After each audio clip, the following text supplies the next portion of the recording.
Hello, welcome everyone. This is Amy.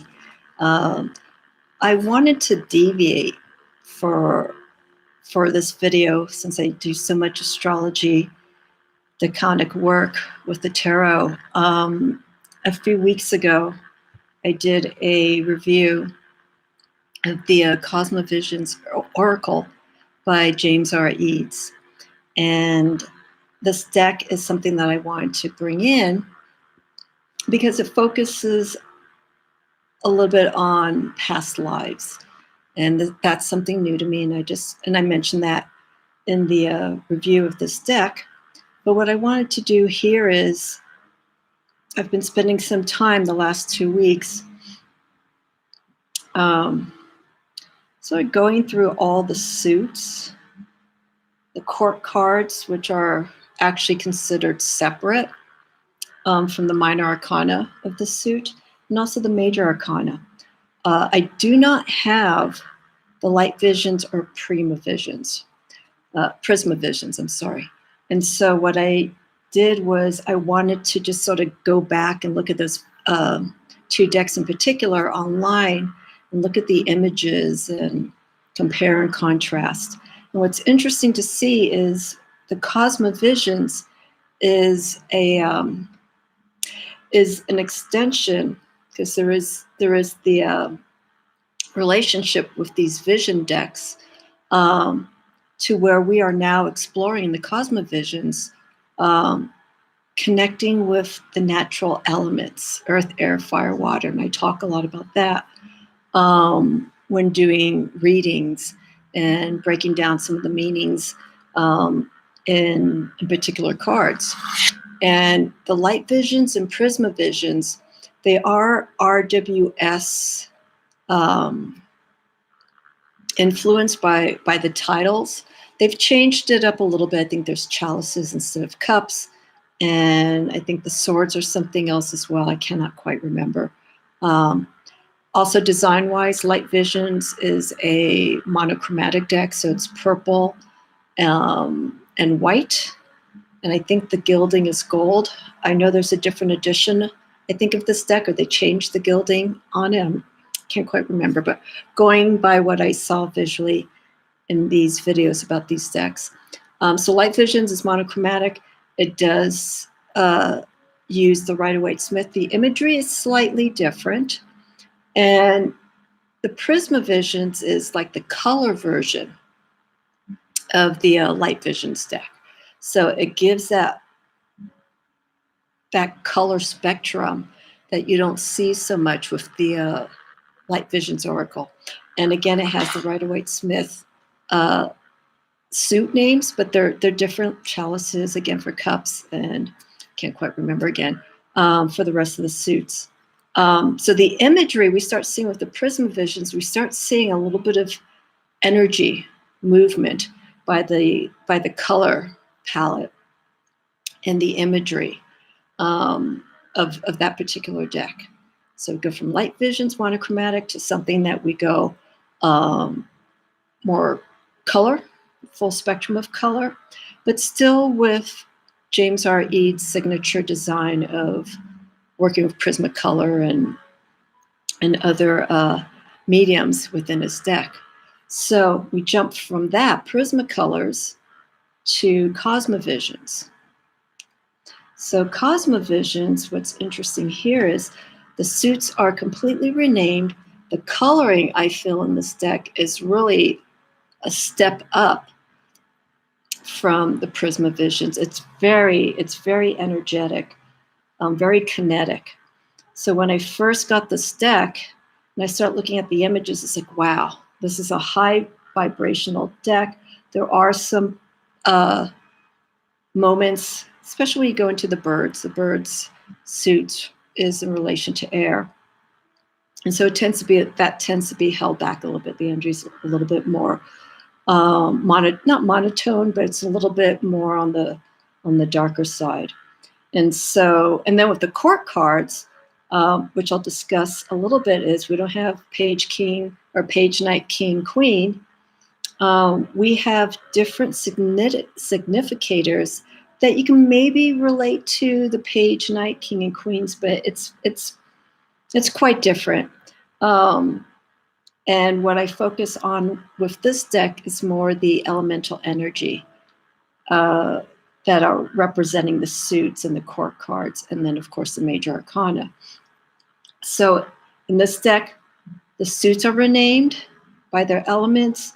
The court cards are completely renamed. The suits are the scenery of both the court suits, the court cards, the minor arcana, and the major arcana, completely different. I've heard some people say, and I think James also mentioned it, that this is a good deck to start out with. I think if you have no experience with the Rider-Waite-Smith, and if you focus specifically on just the imagery and what you're getting from each of these cards, you won't really need the RWS. So you could jump right into this, but at some point, since a lot of decks are Rider-Waite-Smith influenced, if you spend so much time in a non-system deck, working with that and not having previous experience to RWS, that crossover from a non-system deck, and what I mean by non-system are decks, and there's a lot of these that are starting to come out, that don't follow a set tradition, like the Doth influenced, RWS, the Marseille. And so this is its own system. So ideally, this is good to maybe get your feet wet, but I feel it's also important to know the traditional aspects of the RWS, and from there you can explore into some of the other traditional styles of the tarot, if it leads you to it. So here, I'm trying to figure out where to start out with. When I worked with this deck, I went quickly through the majors, because whenever I get a deck, I have to go through the major arcana and look at the archetypes, because those to me they're strong guardians when I do my practice. And so I look to them first. I work with major arcana archetypes for evening meditation before I go to sleep. Whatever card I pull, I use that as a guide. I don't do large readings or any kind of readings. Maybe 2 cards I'll pull before going to sleep. And then maybe if I don't get a major arcana card, I'll pull a major arcana card after shuffling and use that as my guide in reference to the 2 cards that I pulled before going to sleep. So with this deck, I went to the major arcana, and it is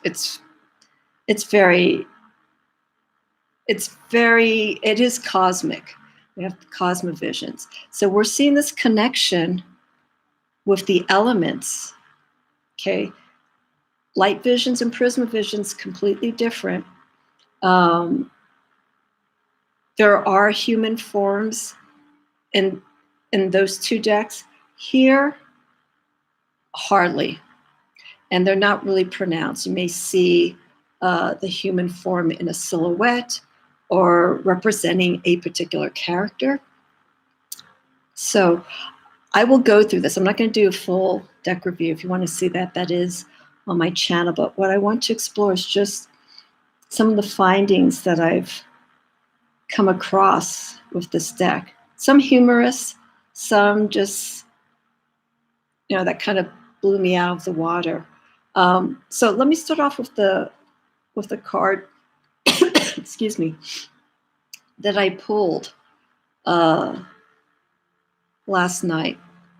And I did major arcana. I just did 1 card because I stepped away from this deck for a few days to work on some other aspects of my practice.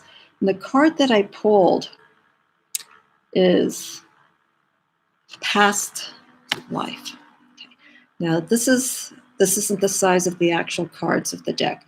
These are the art cards, which were a limited edition through the Kickstarter, and I chose these out of some of the tiers of add-ons that you could get, so I can use these cards as a meditation. Now, right off the bat, when I see this, I think of extraterrestrials. And I'm a person that I want to say that there is something out above. When I was younger, I was following UFOs and all stuff of the unknown that was going up in the other realms above us. And I remember seeing Close Encounters of the Third Kind. And there's that scene towards the end where the mothership comes in and we see people. And I'm wondering if, I'm certain James may have seen this. It looks just like this. You have the mothership and the doors are opening and the light starts coming through, and there's hundreds upon hundreds of people that are coming out. These are people that were abducted, people that are being reunited with the people that were abducted, and then the alien comes out. And that's the moment that I felt when I saw this card. And when you look at this, it's just like it's gathering into a community of people who've gone through many lives, many times over. In past life, exploration is something new. And I've been wanting to do, and I've mentioned to a few people that I'm going to sit down and do a past life reading. And I'm not feeling it just now to do this. So I'm not going to force it, just because I told some people I'm going to do past life reading. I'll honor it, but I have to wait till the time's right. But anyhow, when I got this card, it just reminded me of that scene. So people getting together, all the different transformations and experiences that people have gone through, reuniting, reconnecting in this card. And I will read here on the back, because this is a bit of an excerpt from what's in the mini book here. I didn't get the large book because it's two books in one. It's more of a detailed explanation of the Cosmovisions and also of the Prismavisions. But since I don't have the Prismavisions, I figured let me work with a little bit of what the book is saying, but follow the rest on my own. So let me read here really quick. I don't like to read when I'm doing reading from a book or whatnot, if I'm doing a live or recording, but in this case, it's for educational purposes. One of the most important lessons learned in the spirit plane is of past lives. And as I'm reading this, just kind of look at the energy. We have a transformation that's going on in the foreground of this image. It can easily be forgotten on earth, but is crucial in understanding the journey of the soul. Each life you have lived is representative of a different awareness you have developed with the world. In each of these lives, you have overcome obstacles and learned invaluable lessons that have given you the perspective that you hold today. And just reading this and contemplating on this card, it also shows the transformations, not so much of past lives, but the growth that the soul goes through. We go through shifts from the moment that we're born to where we are to this very moment, to the moments before we pass away, and continue on to the next phase of our journey. And so this card is, I can read it more, not so much for past lives, more of the transition that the soul goes through life's experience. I still see Close Encounters of the Third Kind in this.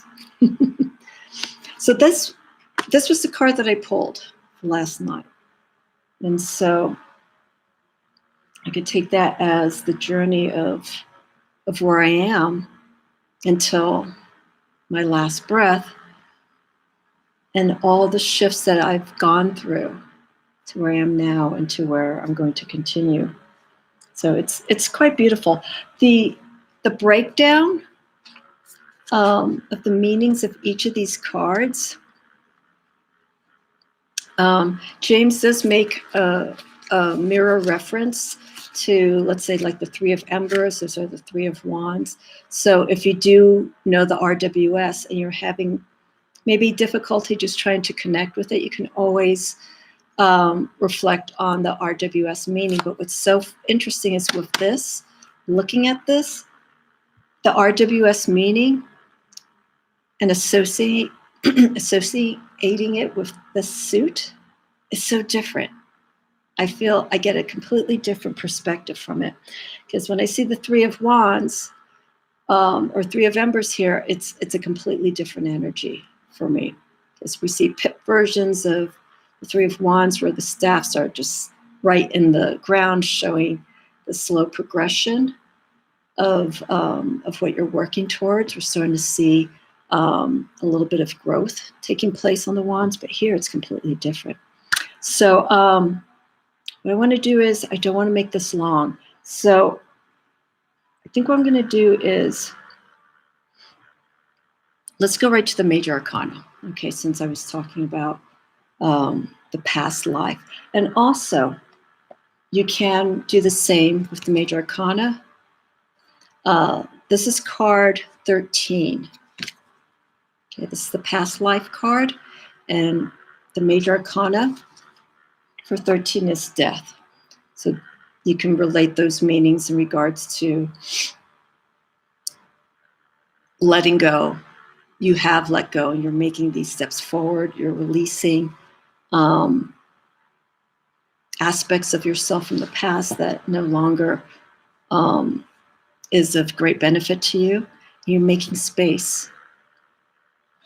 Show the card again. You're making space for something new. Here's our void. This is what we're moving into, the next level. Okay, so this would be for the death card. We want to associate it in that way. So the major arcana, the major arcana here, I'm not going to go through the whole explanation, but I'm just going to pull out a few. It's going to be hard to pull out a few of my favorites from the major arcana of this deck. Another thing that I've done with this deck, and I should have done it here, I'm going to do it right now, is I've moved the endings, like the 10s in each of the suits, and I just did it now. Normally we start off with the Fool, but what I want to do here with this deck is I want to explore from the world. This is the World card. It's life on earth. So we're seeing completion, we're seeing happiness, we're seeing harmony, we're feeling that soul abundance that many of us are looking for. So I feel with this, I want to start the major arcana with this, because it's going to go through the cycle. We're going to get different variations of this experience throughout our life. And then we got this, and then we go to the death card. The death is the Fool. Going into the unknown, you see the hand, and here's the curtain. I call it the curtain of void, the void curtain. You're just reaching out, and here's that little spark of light. That's the guidance.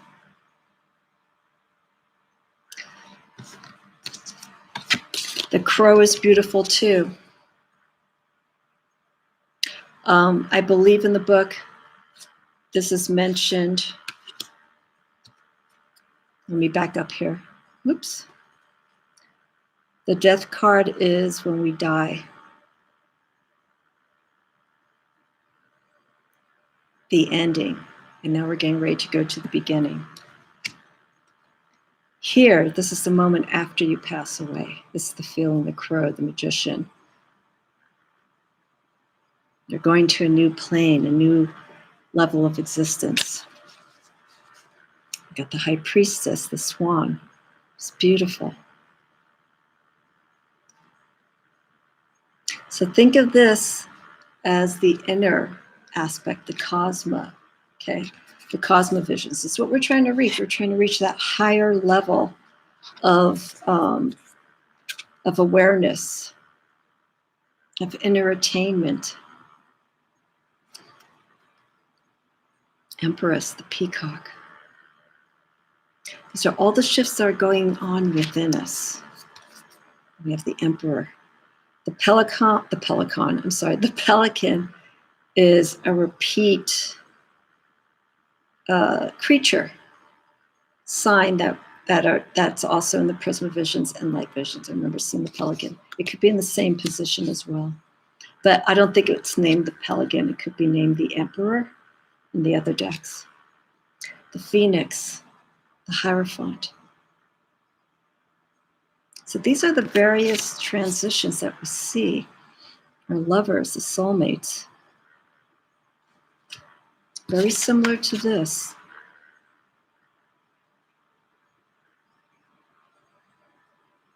This is our guidance. We're finding our inner guidance.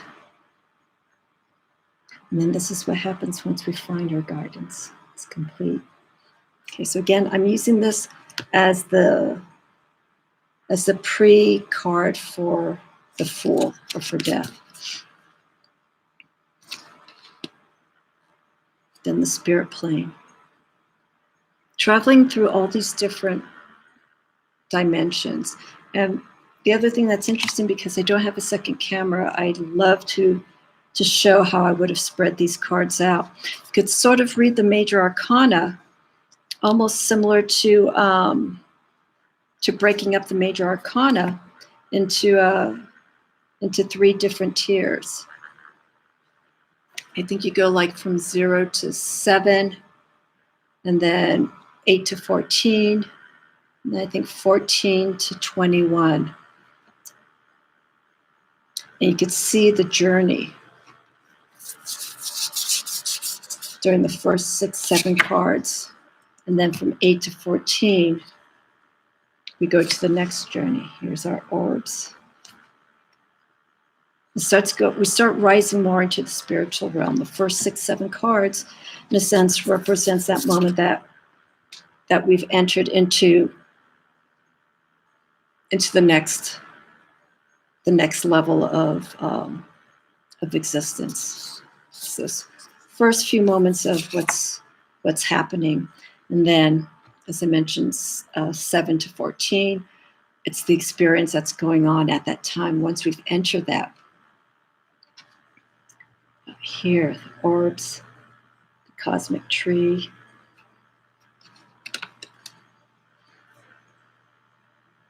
Ten, life map, which is the Wheel of Fortune. Karma card is amazing. Our Hermit. And also, if you look at this card, you split it up. It's like the 1/2 of us here. It looks like this is a bear. Our animal instinct becomes our primal instincts. Sacrifice. So again, the way I'm reading this, we're now in the middle part of the major arcana. Here's the past lives. This is where we're starting to go into the next realm. I almost feel with the major arcana, there are 3 realms that we're exploring here. The moment that we pass on, and what, again, as I mentioned, we pass on, and those first 6 cards that kind of lead us into what we're experiencing. Then the next card is that plane. The next series of cards is that plane of where we are in that spiritual existence, almost like the middle realm. And then here, we got the maze. So finding ourselves exploring through all the challenges in this journey, trying to figure out what's going on. The vessel, our body. 15, this is normally seen as temperance. And this is seen as the devil. But see what I'm saying? if you associate it with the RWS meanings, it's going to be different. So I feel it's just best that you intuitively read into this deck with what you see on the card, Temperance. Okay, so we've gotten out of that maze, that labyrinth, and now we're connecting to the body, spiritual body inside. This is the energy that's emanating out to what's inside. Okay, again, this is my interpretation. Everyone else is going to see it differently. Oh, my cards already got dinged up. Okay. Then we got the shore, which we would see as a tower. We're dealing with the underlying issues we're facing, the karmic.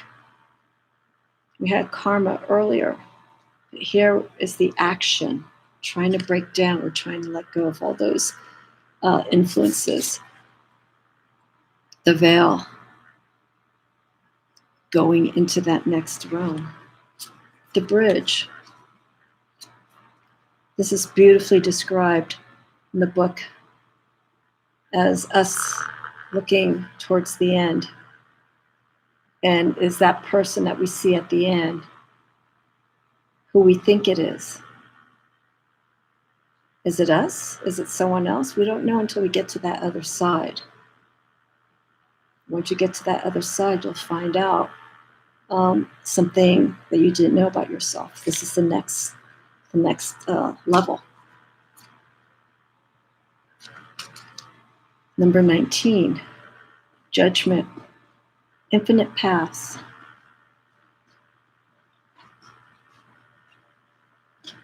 The journey continues, understanding, we're growing more. We're getting, like I said, we're going through the bridge.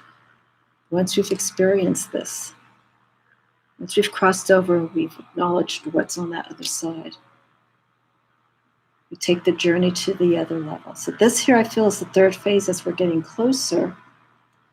And then 20, oh, I'm sorry, I got this mixed up. 19 is the sun. Okay, so the energy, vitality. And then 20, the unknown, judgment.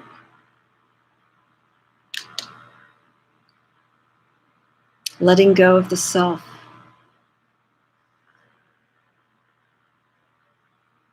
Releasing the ego and letting whatever happens, happens. And then we go back. I'm going to flip this over so I have it marked.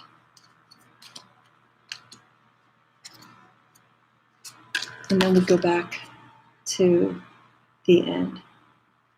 Okay. So we release, we let go. And after that entire journey, we find an aspect of ourselves. We found our guide. We found the true meaning of who we are.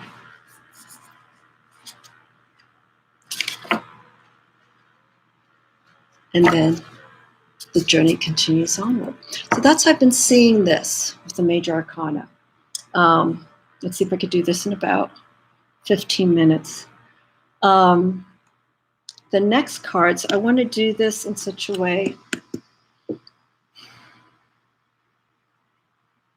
I'm going to start with the elements and pull out cards. I won't do all of them like I did here, but it's kind of hard not to resist to visually explain my thoughts and feelings with the deck. So I'm going to go with the elements, and then with the elements, I'm going to show an interesting relationship between the court cards, because I decided to view these court cards in elemental relationships between the two elements. Okay, so just really quickly, wands and fire are now renamed embers. Lotuses, cups and chalices. It's now known as lotuses. Swords, air, birds. Then pentacles and coins are seen as trees. So again, this deck is very focused on the nature aspect of the elements and the influences that the flora and fauna that shows in this deck and the energy of the embers and the lotuses and the birds and the trees, how they're all connected. Okay, so people who are familiar with this deck, many know that there's a panoramic way of laying out all of these suits, with the exception of the minor arcana. The card cards you can connect as well. The interesting thing about the card cards is that it goes full circle as well. And again, I wish I was able to lay these out so you can see the whole journey. But if you have this deck, you know exactly what I'm talking about. So I'm going to put 3 cards here to show the connection. And I think this is this is really good when it comes to working with this deck, because you see the whole story build up. They're all connected. So, oops. Yeah, this isn't going to work too well, so I'm going to have to overlap these so that they can fit on the card holder. I think I'll do it like this. I may have to invest in a larger card holder so I can show more than 3 cards. Okay. So this is what we have here. So you can see the connection here. So the first 3 cards. So here we have the ending, 10 of Embers. We're seeing the purification of fire and water. How these 2 powerful sources work together, and to continue on to the next journey.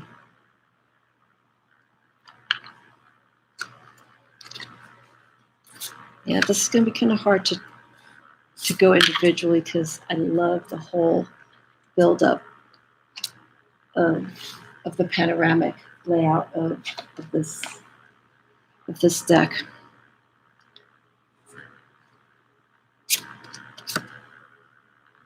Three of Embers. We're starting to see the journey happen as the power of fire in this deck starts developing.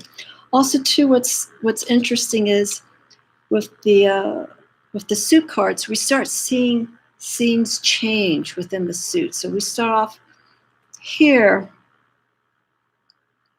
with the first few Ember cards, seen as sort of being just lit by fire. Okay, it's dark, everything's in silhouette with the exception of the embers that are just glowing and lighting that scene. So very dimly lit.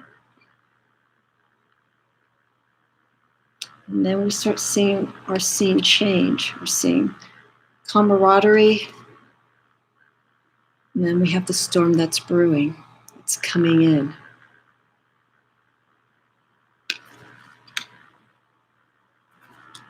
We're starting to see destruction.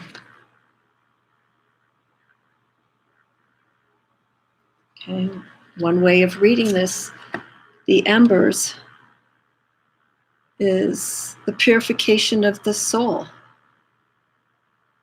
Burning, releasing. Fire energy is very strong. Okay, so here is the next scene that changes. Let's see how I can do this. I can tie these together. Okay. So here our scene's definitely fire. It's very like moving towards a destructive experience that's going on. We have a book here, Phoenix rising from it. We have the flames.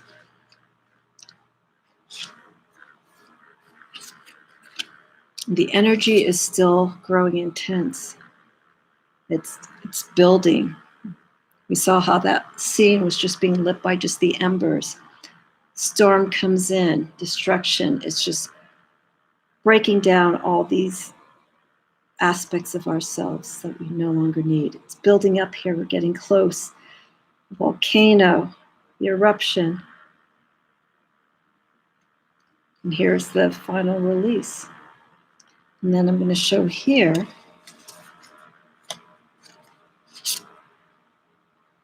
Here's our connection.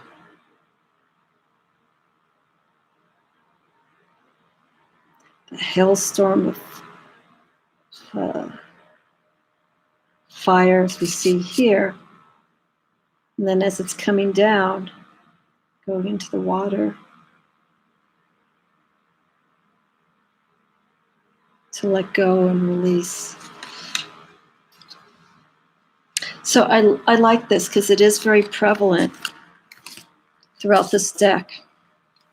When you're going through all the suits, you start seeing a shift in the environment that energy plays.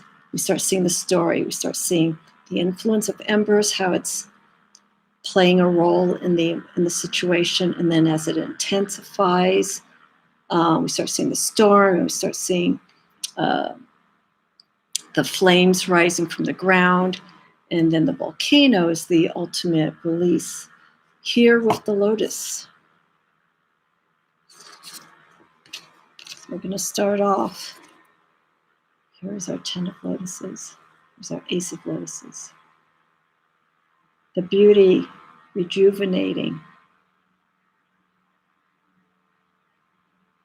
Ace, new beginnings. It's the result of emotional healing.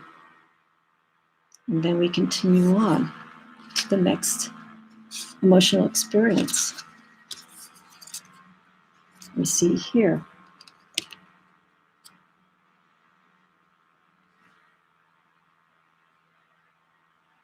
The joining of two souls. And look at the scene very carefully. We have a waning moon there in the distance. The beauty of the environment. The 3 individuals in a boat. Waters are calm. Everything looks wonderful. And the waves start building up. And lotuses represent water and our feelings, emotions, intuition, how we're working through this building up of emotions, something turbulent's about to happen. And it does. That boat that we were in is now being put underwater. And if you look very carefully, we're starting to see a little bit of the underlying issues, feelings coming to terms. We sometimes need that destructive aspect, to come in, to shake things up from the surface level. Let's go underneath. You're feeling the hurt, the pain. Now we go underneath as to why. And here's a little connection here. That lotus is still firmly rooted, a source of inspiration.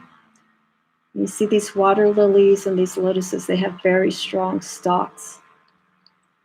And they can hold up very well. So this is a form of inspiration to look and find that strength within you, emotional strength.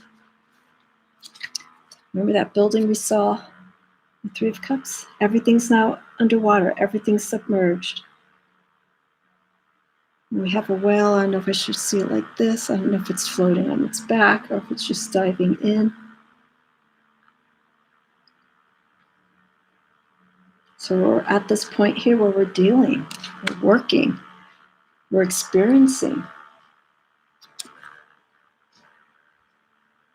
And then once we've healed and we've acknowledged what we've experienced. We can now start coming out from the surface, come up for air. And then we have the connection here to the beginning. We're rising up from here. Rejuvenated, new, feeling happy. Things are clearer. Things are lighter at this time. I can't do this in 10 minutes. Next is the birds.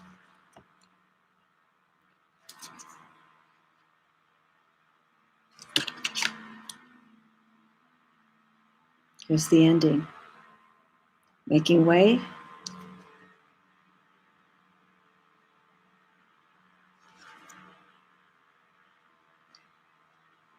Releasing ugly thoughts. Vultures are the cleaners. They're the carnivores. Anything that's been killed, whatever remains, if there's any meat or anything like that left, they clean it down to the bones. They make sure that there's no trace of anything. And that's how we can use this Ace of Birds for swords, air element, thoughts. This scene's a little different though. We're in an Arctic environment, very cold. And sometimes thoughts are seen like that because thoughts can have emotions, but the way that they're processed and the way that you come to decisions and the way that you express is a little bit more from a direct point of view. There's no feeling, I guess I should say, when it comes to thoughts, unless you could blend in emotional intelligence. Here, Four of Birds. Here we're seeing conflict. No one's paying attention to what's happening here. They're dealing with the ego. They're just dealing with what's going on at the time. And they're not seeing everything. This is very precarious. This is for new life. And this, say if it's an eagle, is about to lose its future.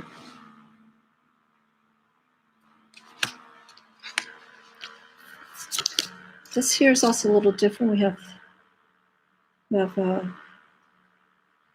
warplanes here, but our scene has changed. I want to see how I can connect this. Okay, so we're still in that Arctic environment, but we're now over a cliff. We're seeing snow-capped mountains.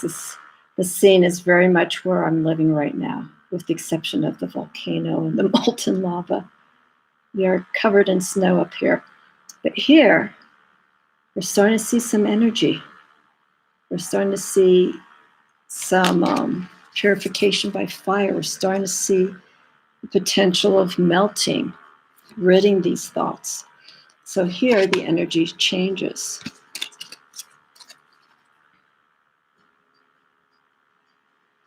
Okay, so we're seeing buildup of energy, of releasing.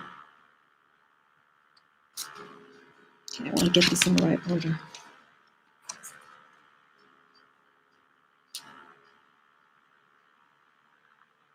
Of birds. The whirlwind,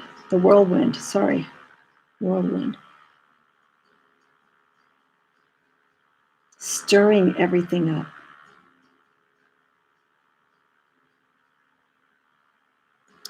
And we have our Nine of Birds.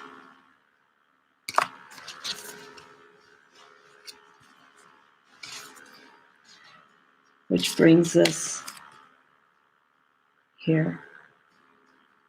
Not a great ending. There's I know there's a few decks that they do the 10 of Swords or the 10 of Air in such a way that it's not so destructive and so final and so tragic, but sometimes that's what's needed. We need that reminder that to really let go, we really have to take charge of ourselves, take charge of our mind and our actions and how we put things out, and face these challenges that come to us. How do you work with those situations?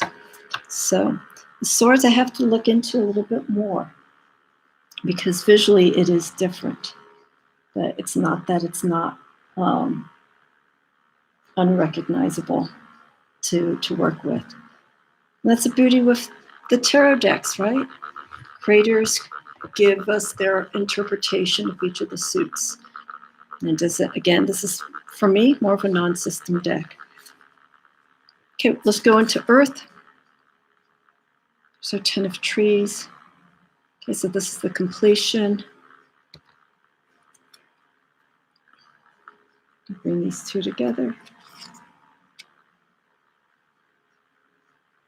If anyone does have this deck, if you haven't already, just lay these cards out, the Minor Arcana out. It's just wonderful. We see here, the early part of the scene, we start seeing a desert. It's very dry. But we start seeing potential growth right there. Working with the sources that we have and harnessing it and manifesting what's needed to work towards our goals.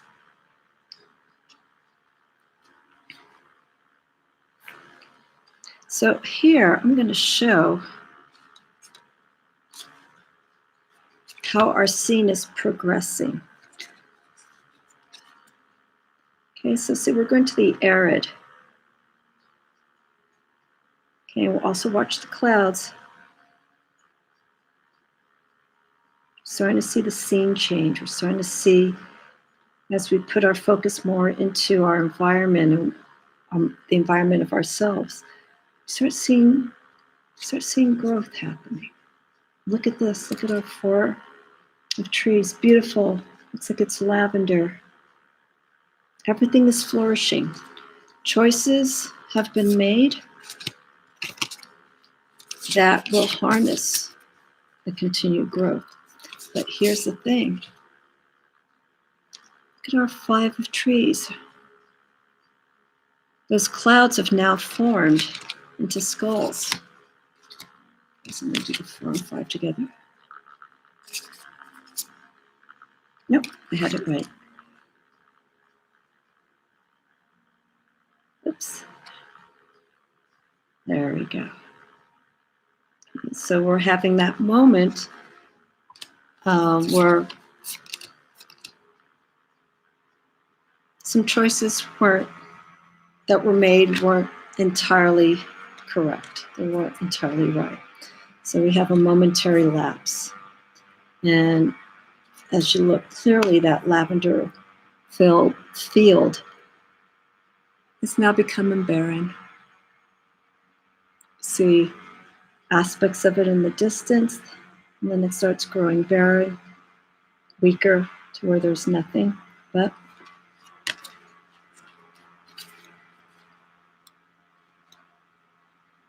there is always time to move on. Oop. Nope. So sorry. Here we go. How are you going to handle that situation? What choices are you going to make to come out of that scene? And sometimes it's needed. You need to have those challenges to really see things for what it is and come out of it and then see the positive. And now look, our scene is growing.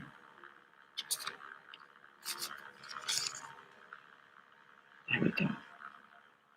It's becoming lighter. The color The color scheme is becoming brighter.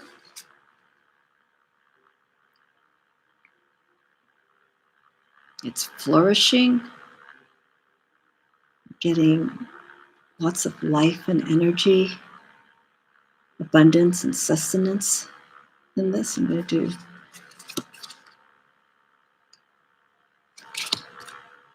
and then we have 9. So sorry, it's all reverse. Oh.